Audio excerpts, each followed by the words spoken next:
Parecia uma casa de família normal, mas os horrores que ela escondia eram inacreditáveis. 14 de janeiro de 2018, Califórnia. Um atendente atende. Emergência 911, qual a emergência? Uma voz frenética responde. Fugi de casa. Moro com 15 pessoas. Minhas 2 irmãs pequenas estão acorrentadas. A pessoa que ligou era Jordan, de 17 anos, suas mãos tremendo, respirando pesado. Ela sabia que não tinha muito tempo, seus captores já podiam estar em seu encalço. Mas onde ela estava? Ela não sabia o próprio endereço, nem conseguia soletrar o próprio sobrenome. Contou ao atendente. Eu nunca saí de casa. Por favor, venham rápido, ela implorou. Não demoraria muito até perceberem que ela estava desaparecida. Em uma casa logo ali na rua estava David Turpin, um engenheiro de computação. Ele nunca tinha sido preso por nenhum crime. Para qualquer um que olhasse, ele era bem-sucedido. Ele tinha Lockheed Martin e Northrop Grumman no currículo. Sua família era vista como um pilar rico da comunidade. Quando ela se casou com Luiz aos 16 anos, todos se surpreenderam. Luiz conheceu David quando ela fugiu de casa, ainda adolescente. Ele tinha 23 anos, mas a família dela aprovou. Com um homem instruído como David, ela estava subindo na vida. Bem, era assim que parecia. Deus, segundo eles, mandou que tivessem o maior número possível de filhos. E foi isso que fizeram, um após o outro, com Deus como testemunha. Até 2010, a família morava perto de Fort Worth, no Texas. Eles moravam no fim de uma estrada de terra e raramente se comunicavam, com as cortinas sempre fechadas. Às vezes, alguém os via jogando objetos que pareciam brinquedos novos em uma caçamba fora da casa. Havia pilhas de bicicletas, todas novas, nunca usadas, que enferrujavam e depois iam para a caçamba. Os vizinhos ficavam confusos. Por que jogar fora brinquedos caros? Nunca poderiam imaginar o que acontecia. Quando Jennifer, a filha mais velha, fez 18 anos, os pais levaram a maioria das crianças para um trailer no fundo da propriedade. Eles levaram 2 bebês e disseram ao resto para se virar. Luiz aparecia toda semana com pouca comida, insuficiente para tantas crianças. Eles se alimentavam de ketchup, mostarda ou chupavam gelo se reclamassem. Luiz os punia severamente quando todos moravam juntos e Davi trabalhava durante o dia. Luiz comandava a casa com mão de ferro. A comida e os armários eram trancados. Se as crianças pegassem um biscoito, eram colocadas em canis do lado de fora. Era assim que a vida era. Eles não conheciam nada diferente porque não tinham comunicação com o mundo exterior. Se algum dia saíssem de casa sem permissão, eram amarrados com cordas uma vez. Luiz primeiro amarrou um deles, mas depois optou por correntes e cadeados por serem mais práticos. Quando prender ou usar violência não resolvia, ele recorria ao trauma. Uma das meninas, então com 9 anos, roubou comida da despensa. Luiz pegou seu gato favorito e a obrigou a ver enquanto jogava o animal para cães selvagens. Que isso seja uma lição, disse ela, enquanto a menina chorava. Esse condicionamento psicológico começava quando as crianças aprendiam a falar e eram mantidas longe da escola. Além de aprender a ler e escrever, a única educação que recebiam eram passagens do Antigo Testamento alertando sobre punições para crianças desobedientes. Na maior parte do tempo, David e Luiz mantinham as crianças confinadas em seus quartos, proibindo que brincassem juntas. As crianças estavam desesperadas para se lavar. Eles só podiam tomar banho uma vez por ano e fediam, o que era especialmente difícil para as meninas ao desenvolverem o senso de higiene. Eles estavam imundos, seus quartos cheiravam mal, precisavam pedir permissão para usar o banheiro, mas como alguns estavam acorrentados, frequentemente se sujavam. Os colchões onde dormiam estavam amarelados, escuros e com cheiro rançoso. Uma coisa que eles tinham permissão para fazer era escrever diários, cadernos que David e Luiz liam e estudavam, e que um dia se tornariam provas. As escritas geralmente eram feitas à noite. Os Turpins tinham horários de sono incomuns, dormindo a partir das 4 horas da manhã e passando o dia dormindo. Se as crianças acordassem cedo, não se moviam. David e Luiz mantinham de propósito um alarme de fumaça defeituoso, que apitava o tempo todo.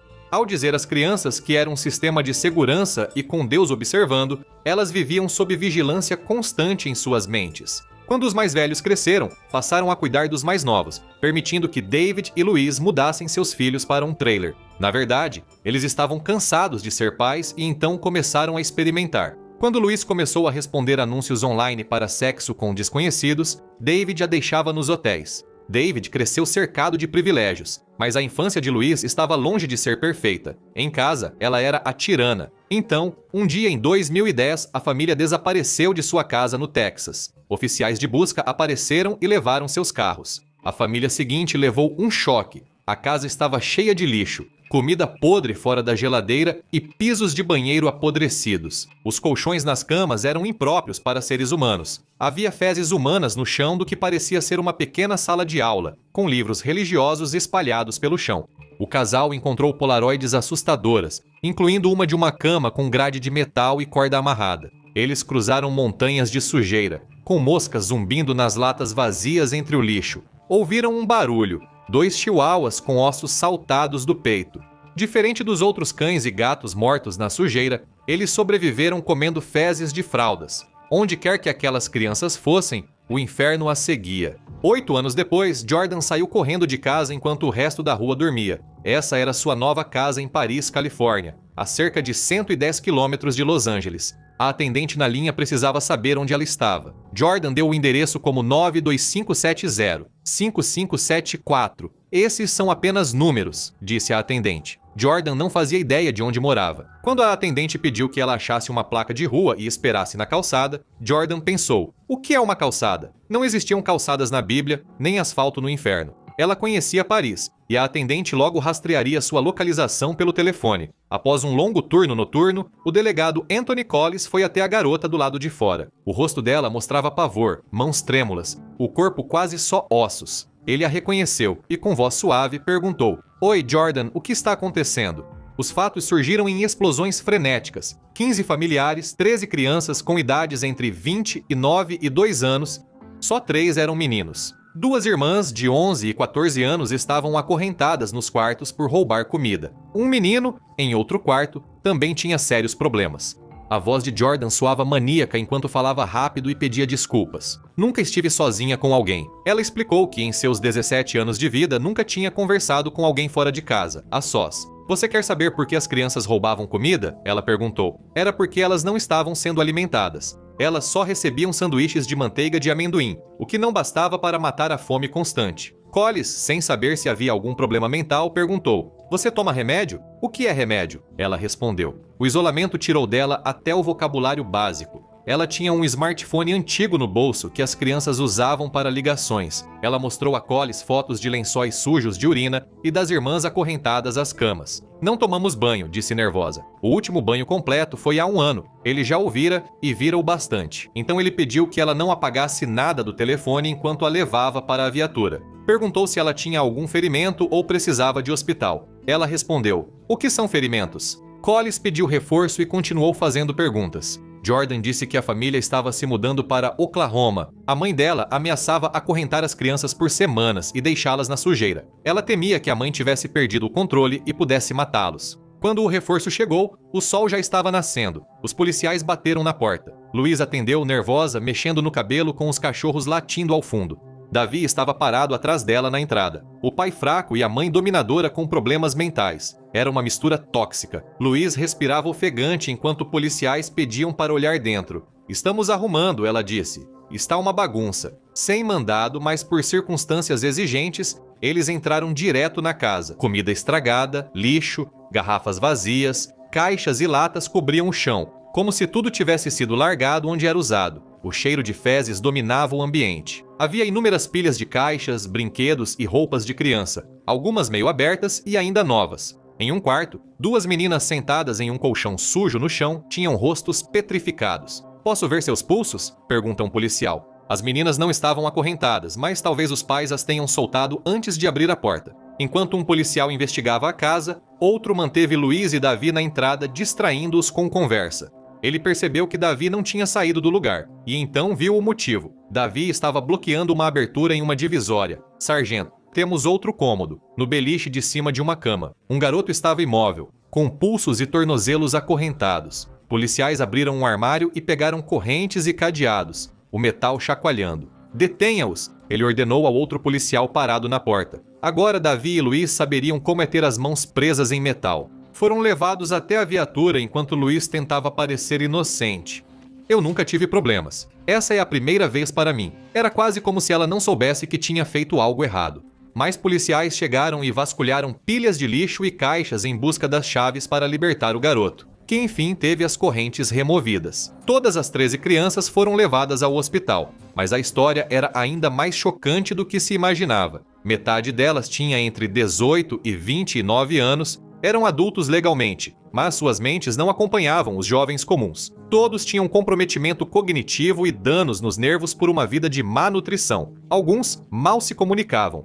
Torturados por anos, eles não distinguiam bem o certo do errado, tiveram o crescimento prejudicado e corpos infantis. O mais velho pesava só 37 quilos. Isso não era porque faltava comida na casa. Havia mais do que o suficiente para comer. A polícia achou pilhas de caixas de pizza vazias, sacos de papel, embalagens de restaurantes de hambúrguer, grandes caixas de donuts Krispy Kreme e vestígios de tortas de abóbora. Os quartos imundos pareciam um depósito de fast food. Então, por que as crianças estavam passando fome? A resposta era tortura. David e Luiz costumavam comer diante deles, vendo os filhos salivarem. Às vezes deixavam pizzas na mesa para provocar as crianças a roubarem. Era uma armadilha. Se eles sequer tocassem na borda, eram agarrados e acorrentados por desobediência. Esse tipo de tortura psicológica já durava décadas. A comida era uma arma. Então, por que tantos brinquedos estavam semi-abertos? David e Luiz mostravam os brinquedos às crianças, mas não deixavam que brincassem com eles. Eles diziam: "Olha isso, que fofo, que legal", mas era só isso. "Olhe, não toque." As crianças eram informadas de que a culpa era delas mesmas por se comportarem mal. Foi assim que todas aquelas bicicletas ficaram do lado de fora da casa no Texas. Elas eram compradas, exibidas e nunca usadas, o que abalou e entristeceu as crianças. A lixeira fora da casa estava cheia de presentes não recebidos. Nenhuma das crianças tinha inteligência além do 3º ano. David registrou documentos no estado afirmando administrar uma escola, mas era mentira. As crianças mal aprendiam, não entendiam palavras básicas nem como o mundo funcionava. Eles não entendiam geografia, nem que houve 2 guerras mundiais, ou que existia algo chamado Superman. Alguns nem sabiam o que era a polícia. A única vez que eles aprenderam alguma coisa foi quando, em raras ocasiões, David e Luiz permitiam que eles saíssem. Isso era no Texas, onde iam até o riacho para brincar. Outras crianças perguntavam seus nomes, mas não eram respondidas. David e Luísa mandaram que ficassem sem nome e proibiram as crianças de saírem. Quando todos saíam juntos, como na renovação dos votos de casamento de David e Luísa em Las Vegas, não se percebia que aquelas crianças eram vítimas de tortura por toda a vida. No Facebook, todos aparentavam máxima felicidade. As meninas usavam vestidos iguais lilás e roxo xadrez. Os meninos ternos, todos sorrindo, mas muito magros. O bebê de vestido rosa era a única criança com excesso de peso. Eles renovaram seus votos 3 vezes, em 2011, 2013 e 2015. Sempre foi um imitador de Elvis como celebrante. As crianças se divertiram muito. Elas não entendiam o que havia de errado com sua existência e aprenderam cedo que crianças boas obedecem aos pais. Mamãe e papai falavam por Deus. Davi e Luiz memorizavam trechos da Bíblia, alegando que ficar trancado com os pais era o correto. Deus observava e punia crianças más. Eles cresceram imaginando cabeças de crianças esmagadas em pedras, sem conhecer outra realidade. Após a verdade surgir, as mais novas foram para pais adotivos. Jennifer se casou, ela e Jordão falaram na televisão, mas os outros se mantiveram longe dos holofotes do público. O estado decepcionou uma das crianças mais novas, uma menina forçada a ficar de pé o dia inteiro no mesmo lugar e que recebia pílulas para dormir. Os pais deles e a filha biológica foram condenados por vários crimes: colocar crianças em perigo, cárcere privado, negligência e toques inapropriados. O mundo tem pessoas más e boas. As crianças receberam centenas de milhares de dólares em doações do público. Hoje, as crianças têm um laço inquebrável, fazendo piadas sobre um mundo incompreendido pelos outros. Recentemente, os 13 se reuniram para ver um show do Justin Bieber. Bieber foi um salvador para Jordan, que assistia escondida a vídeos dele em casa. Foi assim que ela percebeu que sua própria infância não era normal. Então, Luísa a pegou e a estrangulou, sem piedade. "Achei que ia morrer naquele dia", disse Jordan depois. "Depois daquele dia, continuei tendo pesadelos de que ela estava me matando." Os pais admitiram 14 crimes, incluindo crueldade contra adulto, crueldade infantil, tortura e cárcere privado. Eles receberam prisão perpétua, podendo ter liberdade condicional em 25 anos. Agora, vá conferir o segredo de família tão perverso que chocou a polícia ou clique neste vídeo em vez disso.